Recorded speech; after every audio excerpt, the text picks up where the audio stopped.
Hello, welcome. I want to share something powerful to you today. We have just entered the month of December, and these things I want to share with you will help you. I am telling you, it will help you to navigate this month of December very, very well. But first of all, I want to pray for you. As God has brought you to this month of December, I pray for you that whatever it is that has eluded you from January to this day becomes your portion. In the name of the Lord Jesus. In this month of December, you will not lack, you will not want. Even as people are trying to make provisions for their family, their children, your own case will not be different. The Lord will open up doors for you. The Lord will open up financial doors for you. The heaven over your life and your family be opened. In the name of the Lord Jesus. And so shall it be for you. In Jesus' precious name, I do pray. Now I want to give you these tips. This is going to help you. This is a season of celebration.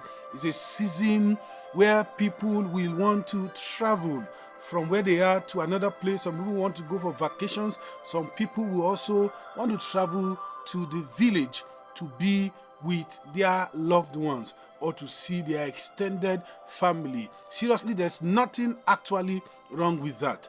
But hear me and hear me well. It is not compulsory that you must travel. What am I trying to say in next sense? You don't need to travel to please anybody.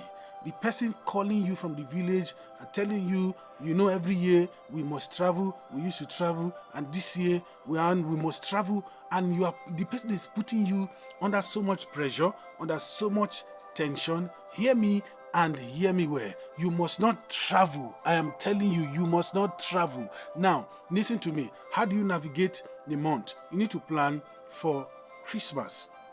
It's very important, okay? And it doesn't mean you must do it in a big way or in an elaborate way. You can just do what you can afford. And know that the next month after December is January. And for some of you that are salary earners, December looks short because there's so much expectation, and before you know, the month has winded up. But January seems to be longer than 31 days, okay? Because some of you have earned in December. If you're a government worker, the government tend to pay you before the end of the month because of that festivity, okay? And usually when you earn at the end of the month, it's supposed to navigate you throughout the next month. But because that money sometimes might come earlier than usual, you will spend it for Christmas celebration and New Year's celebrations. And January, a lot of people enter debt. Okay, so what do? You plan your finance. You know how finances come into your hands or into your pocket. You know how money comes your way. So please plan. Don't be under pressure. Don't be under tension to please anybody, to satisfy anybody. When January comes and you don't have a means, people will still mock you. People will still laugh at you. So plan that your expenditure very, very well. You can divide it into two. Keep some for January. January, a lot of people pay house rent. A lot of people, everybody will pay school fees because that's a new session, a new term. So you need to plan for that time. Don't spend all your money in December. If it's not so important, if it's not an emergency, if it is not too necessary, please don't travel. Transportation fare has increased. Transport fare has even, it is more than triple now. So you can see that it is not really, really compulsory to travel. If you must travel and if you have the means to travel, please be prayerful. Okay? There are so many enemies out there. You don't need to offend them. You don't need to have done something bad to them before they can become your enemies. Just because you are smiling, just because you are wearing good clothes. They don't even know if you have so much money in your pocket or in your bank account, but because you are looking fresh, because you are looking good, because you are looking beautiful, you have just become the enemies of some people. And sometimes when you go back to your village or to where you want to spend that vacation or that holiday, people start observing you. They start saying, this person is throwing money around. And before you know, you become the enemies of some people. Okay? So if you must travel, please spend wisely. Please don't show off too much because you don't know who is who. You don't know who is watching you. You don't really need to impress anybody. Okay? So another tip I want to share with you is that please don't move around. Some people, when they travel, they're always going to visiting different people, eating everywhere. Please watch what you eat. Okay, watch what you eat. I've seen cases of people where they travel for this festive period, they go to drink, and friends, people that are very close, poison their drink, and that's how they died. They traveled to the village and they never returned back to the city because they trusted, and not just because they trusted somebody, because they were very, very careless. So, as you must travel, just as you know in your heart that, oh, me, I must travel, even if others did not travel, I understand your case. Your case is a special case. But what I'm telling you, as you are traveling, please be careful. Don't eat anyhow. You mustn't visit everybody. Everybody in the village must not know that you have arrived. Okay, even if you must eat, be careful of where you are eating. Even if you must go out with friends, please, I'm begging you, be careful. Watch your food. Don't leave your food unattended to.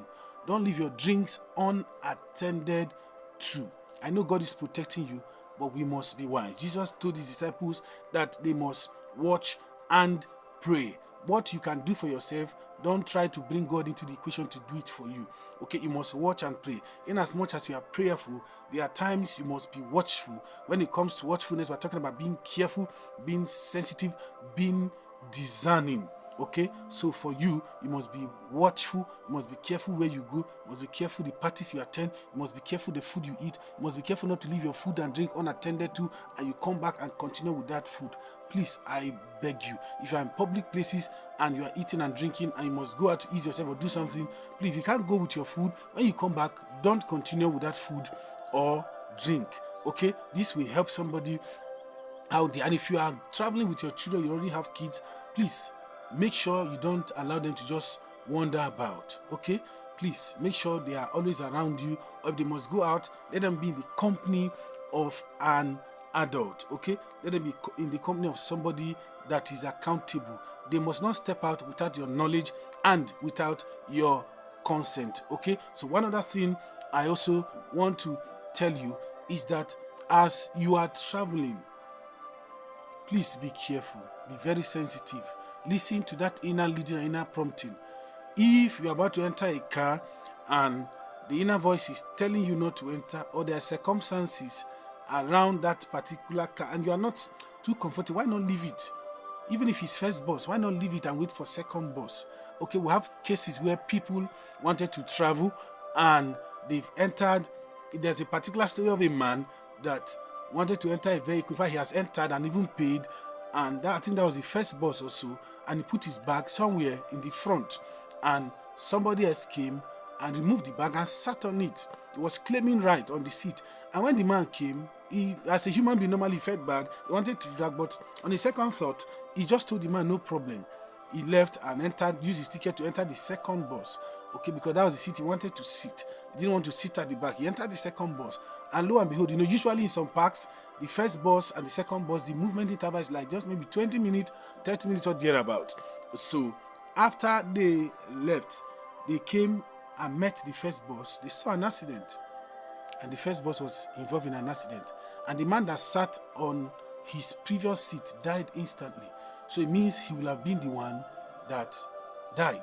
Okay, so God sent. At the end of this video, I'm also going to pray again for you, for those of you that must travel. Okay, so be sensitive. If you feel that impulse, that sudden push, not to even travel today, travel tomorrow, please obey it. There is never late. If it's a day delay, if it's a delay by one bus, please, it doesn't matter. It is better you arrive alive. Okay, please. And if you must drive, if you have your own vehicle, please ensure you check the vehicles very, very well. Okay, ensure you check your vehicles, ensure you check your engine, ensure that your engine is not leaking oil, and ensure you do change of oil before you travel long distance. And also, if you must travel with your own car, please gauge the tires, ensure the tires are in good conditions, and please don't overspeed. Avoid overspeeding. It is better you arrive alive than arriving late and you will never be seen again. Okay, so when you arrive and they say the person is dead, then what is it, Lord? What if you arrive early and they say, this person want to arrive early because you want to arrive early too? I don't know what you want to meet.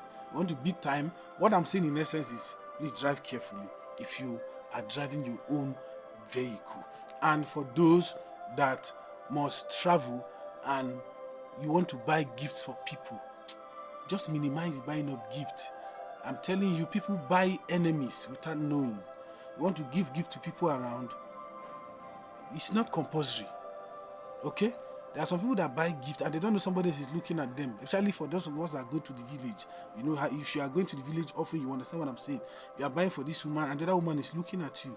Maybe all of you are related by way of blood, or and the person says, okay, so it means I'm not qualified to receive gift from you, or monetary gift from you, and you're not even aware. And before you know, the person has locked you in his heart and is wishing you evil. Some of them even go diabolical just to get back at you because they feel you are throwing gifts and money around and you didn't get to them. So if you must even give people gift, please do it discreetly. You can do it secretly. You don't allow a third party to be aware. Okay, I think these tips will help you this period if you must travel. And I've seen people that travel, when they travel, get to the village, because of the euphoria of the moment, because of the celebrations here and there, because of the places they have to get to. They don't even have transport coming by, they spend their transport money and they end up borrowing to come back. I've heard cases where people even fly from outside Italy and the rest of the places, and they come, they buy cars, they come, they just flaunt, they do everything, and when it's time to go back, they don't even have flight ticket. Some of them, the cars they bought 11 million, 5 million, 6 million, they sell it for 1.2 million, for 3 million, for 2.5 million, because it has become distress sale. They want to get money to go back to their base. And it shouldn't be so. So what am I telling you next is, as you are traveling to the village, if you know you are kind of the person that you can't withstand not spending, when you see some people, they don't spend with budget, they spend at impulse. As they are seeing it, they are spending. So look for somewhere, tie your transport fare back to your base. Because if you can't go back to your base and you are borrowing money from the villagers, they will eventually laugh at you. So tie the money you know can take you back to the city, tie it somewhere. Okay, so that by January, when you want to go back, you will have money to go back. And know that anywhere you are, going back is always more expensive than coming. Okay, for some of us that are from the east, if you want to go to the east from Abuja, for instance, from December, if the transport fare is 20,000, when you are coming back January, because it's rush hour, you will not pay 20,000, you might end up paying 25, 24,000. That's the strategy those people are using. And I think it's almost the same way, the same thing everywhere. So if you know this, you know peace. If you know this, it will help you to plan strategically. If you know this, it will help you on your expenditure, how you try to do that. Okay, so what am I trying to say in conclusion is that as you travel, I want to pray for you that the Lord will go with you, the Lord will keep you, the Lord will preserve you. As you are going alive, you return alive in the name of the Lord Jesus. Whatever you need for the journey, the Lord will provide. The Lord will make way. The Lord will open doors for you in the name of the Lord Jesus. The Lord will connect you to your destiny helper. It shall be December without disaster for you. As you travel with your children, they will return alive. None of them will die in that journey, because some people have traveled with their children and they end up burying one of them there in the village. I pray for you, that shall not be your portion in the name of the Lord Jesus. I said that shall not be your portion in the name of the Lord Jesus. And for those of you that are not traveling, you are remaining in your base, the hand of God will rest upon you, the hand of God will uphold you, the hand of God will shield you, the hand of God will keep you. And for that person that is saying December this year, we don't know how we are going to celebrate it,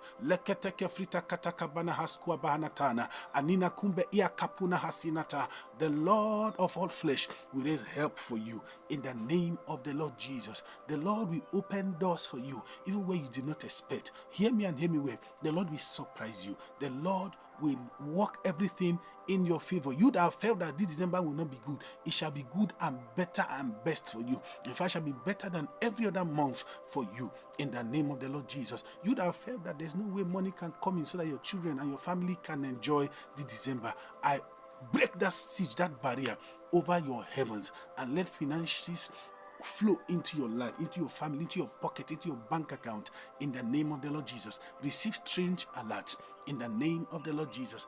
Thank you, gracious Father. In Jesus' precious name, I pray.